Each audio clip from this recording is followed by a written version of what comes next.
పేద స్నేహితుడు సుదామ కృష్ణుడిని కలవడానికొచ్చాడు. కాని కృష్ణుడు వెంటనే కలవలేదు. ఎందుకు?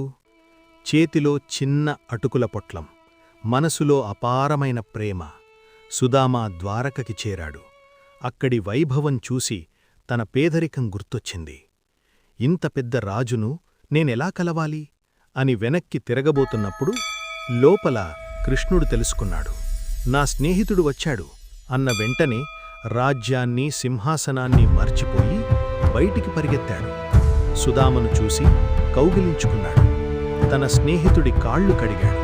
సుధాముడు కృష్ణుడికి అటుకులు ఇవ్వాలా వద్దా అని, అలాగే తన మిత్రుడు వాటిని స్వీకరిస్తాడా లేదా అని సంకోచిస్తున్నాడు. నా కోసం నువ్వు ఏమి తెచ్చావు అని శ్రీకృష్ణుడు అడిగాడు. సుధామ ఇచ్చిన అటుకులు కృష్ణుడికి అమృతంలా అనిపించాయి. ఏమీ అడగకుండానే అన్నీ ఇచ్చేశాడు. కృష్ణుడు పరీక్షించలేదు. స్నేహం ఎంత నిజమో ప్రపంచానికి చూపించాడు. ఒక్కసారి ఆలోచించండి.